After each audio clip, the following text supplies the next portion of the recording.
Vladimir Zelensky surpreendeu hoje ao falar sobre concessões para um acordo de paz.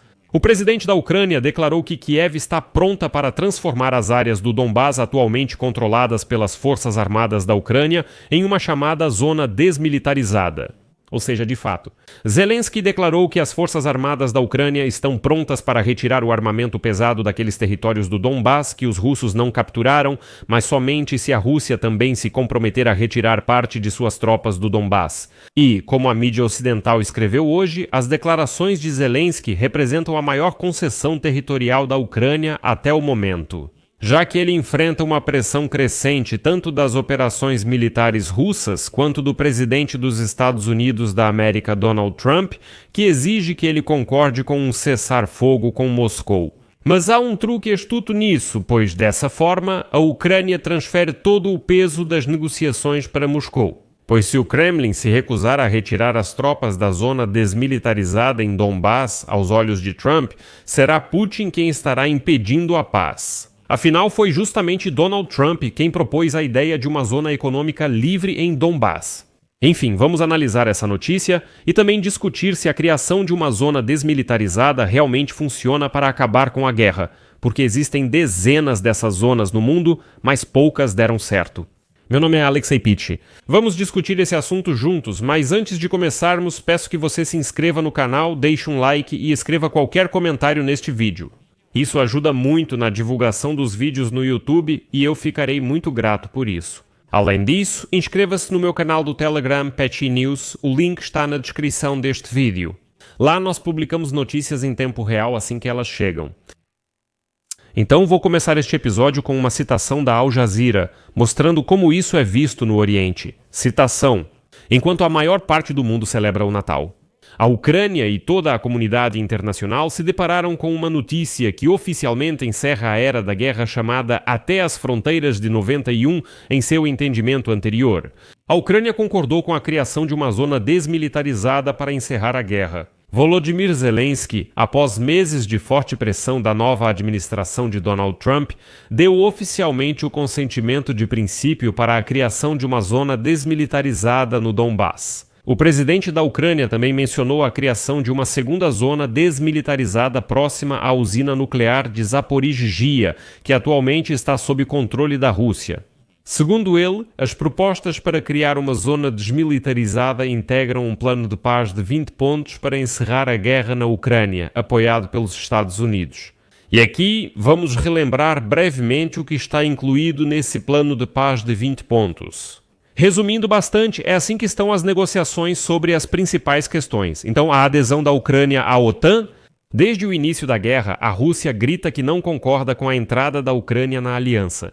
Trump também deixou claro ser contra essa ideia. Mas a Ucrânia continua resistindo à pressão para fazer emendas à Constituição que indiquem diretamente suas ações, neutralidade e renúncia à busca pela adesão à OTAN.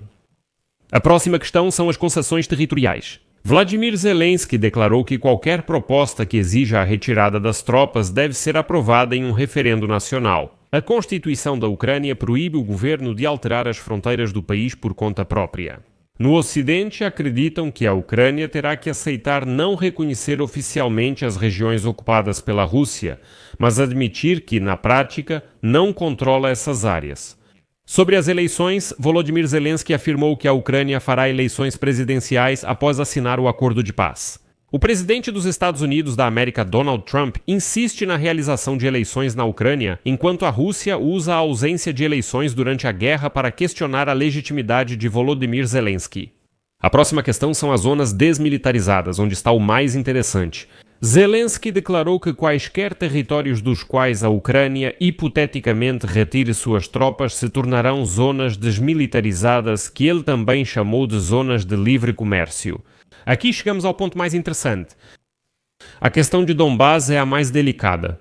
A Rússia exige controle total sobre as regiões de Donetsk e Lugansk, mas atualmente as tropas russas controlam cerca de 70% de Donbás. A última proposta prevê a retirada dos soldados ucranianos do território que eles controlam. Em vez de a Rússia ocupar primeiro esse território, essa região deve se tornar desmilitarizada. No entanto, Zelensky afirmou que a Ucrânia está pronta para retirar o armamento pesado dessa área, mas que a Rússia também deve retirar suas tropas exatamente à mesma distância. E então todo esse território, incluindo a cidade de Kapukav, que atualmente está sob controle das Forças Armadas da Ucrânia, não. De forma espelhada. Aqui está a linha de frente atual. Ucrânia e Rússia recuam, tornando toda a área desmilitarizada.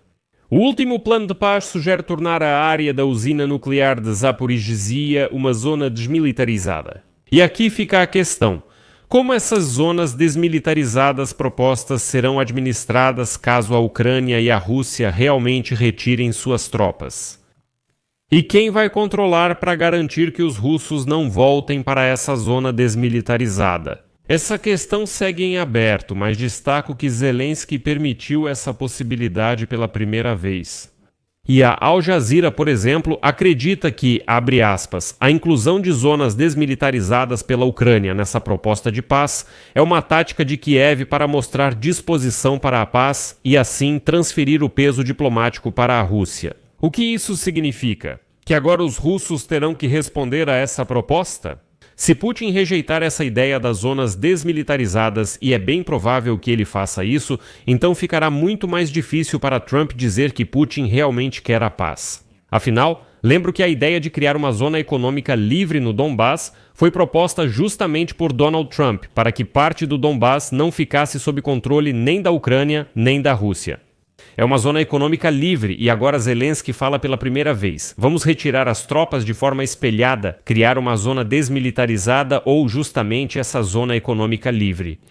É exatamente isso que o presidente americano propôs e agora Trump deve observar qual será a resposta do Kremlin. Isso, sabe, é exatamente a mesma coisa. Quando ainda em fevereiro deste ano Trump falava sobre o que era necessário. A Ucrânia declarou: somos totalmente a favor. Vamos cessar o fogo imediatamente em toda a linha de contato. Só que Putin disse naquela época que não, ele era contra isso. Estão jogando isso na cara do Trump de novo. Ok, você sugeriu a zona econômica livre, concordamos, mas só se as tropas saírem de lá. De forma espelhada. Vamos fazer isso agora, e Putin provavelmente vai recusar. Por outro lado, vamos olhar para a história das zonas desmilitarizadas no mundo em geral, porque elas nem sempre funcionam. A primeira coisa que vem à mente é a zona desmilitarizada da Coreia, uma faixa de 4 quilômetros que separa a Coreia do Norte da Coreia do Sul. Ela foi criada em 1953 após a assinatura do armistício que pôs fim aos combates na Guerra da Coreia. A guerra acabou com um armistício, sem um tratado de paz formal assinado. Mais de 70 anos depois, as duas Coreias continuam formalmente em estado de guerra, mas pelo menos não há uma fase ativa do conflito.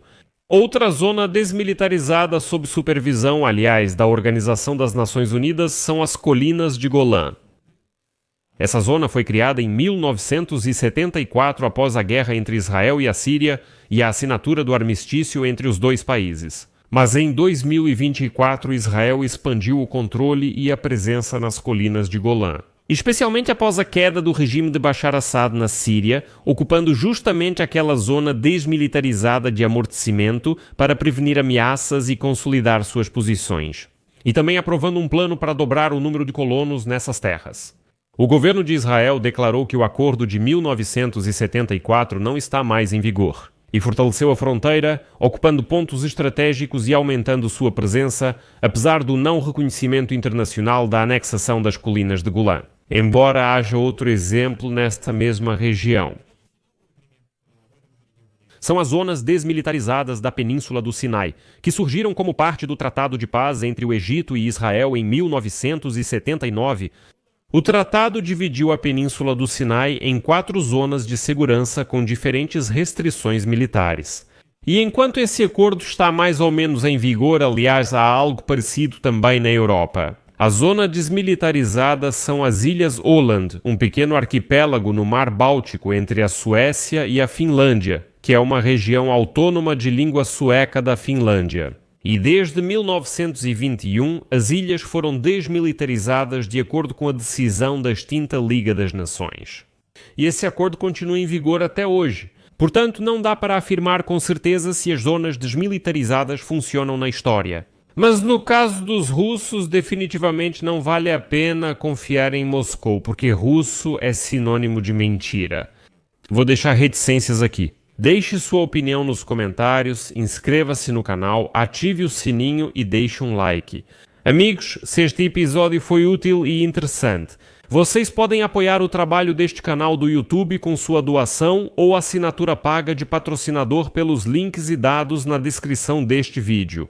Ficarei grato por qualquer apoio de vocês. Por hoje é só. Cuidem-se. Até mais a todos.